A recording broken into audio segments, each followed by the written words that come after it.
আসসালামু আলাইকুম এভরিওয়ান, কি অবস্থা সবার? আশা করি সবাই ভালো আছেন। তো আমিও আলহামদুলিল্লাহ ভালো আছি। তো আজকে আবারও যাইতেছি ঝিনুকপুর গরুর বাজারে, গরুর পিছনে হাঁটতে হাঁটতে। তো বাজারের সামনে আই দেখি গাড়ি ঘোড়া জামজুট লাগিয়া লইছে। তো বাজারে প্রথম ঢুকলাম দক্ষিণ দিয়া, ছায়া দেখি প্রথমেই মহিষের বাজার। তো মহিষের বাজারে ঢুকিয়া দেখি মহিষ, অনেক মহিষ আইছে। তো মহিষটি ভাল লাগলো, কতক্ষণ মহিষটিরে দেখলাম, ছবি টবি তুললাম। মহিষটিরে অনেক ভাল লাগলো। মহিষটিরে একটা মহিষের দাম জিজ্ঞাসি, 3,80,000 টাকা দাম চা। আই সুবহানাল্লাহ, এত বাড়া মহিষ বলে এত দাম চা। পরে গেলাম ছাগলের বাজারও। ছাগলের বাজারও একটা গুরুন্টি দিলাম, 2টা ছাগল ভাল লাগলো। ছাগলটির দাম জিজ্ঞাসি, ভাই ও ভাই যেই দাম এই দাম দিয়ে ছাগল কিনুন যেত না। তো ছাগলের বাজারটা একটা গুরুন্টি দিয়া শেষ করলাম, ছাগলের বাজারটা গুরুন্টি দিয়া। তারপরে আবার গেলাম একটা গরুর দেখতাম। গরুটা অনেক সুন্দরী, বড় গরু, বাজারে লেগে সেরা গরু বলে এইটা, আবাল গরু। তো আবারও যাইলাম, 2টা গরু বাজনা দিয়ে আনছে, একটা ছাগল ফিরি, একটার লগে একটা ছাগল ফিরি। তো এই গরুটারে নো আইলাম, এই গরুটারে নো আইসিরা খুবই ভাল লাগলো। তো আপনারা ওই গরুটারে দেখেন এখন।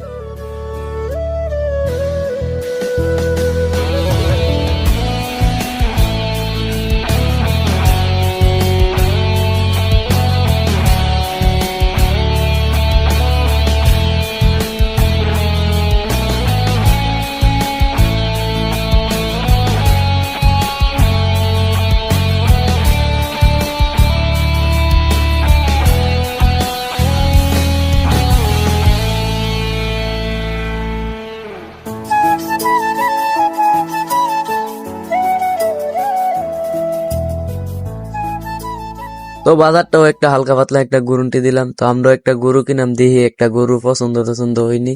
আয়া দিহি গরু কিন্না ওলাইছে, কিন্না ওখানে কইতাছে বাইত লিয়ে যাইতেই বাবার গরু লইয়া। তো বাড়ির দিকে আবার কই না, আবার যাওয়ান লাগবো বাইতে যাইলে। তো গরুটা লই আইসিরা বাড়ির দিকে আবার রোয়ানা হইতাছি। দাঁড়াই লিছি চেক কাটবার লাগিয়া, চেক কাটতে গেছে আমার দাঁড়া করাই দিয়া। তো গরুটা কেমন হয়েছে আপনারা জানায়েন কমেন্ট কইরা। আর যদি গরুটা ভাল লাগে, এরকম গরু কিনলে আপনারা বাজার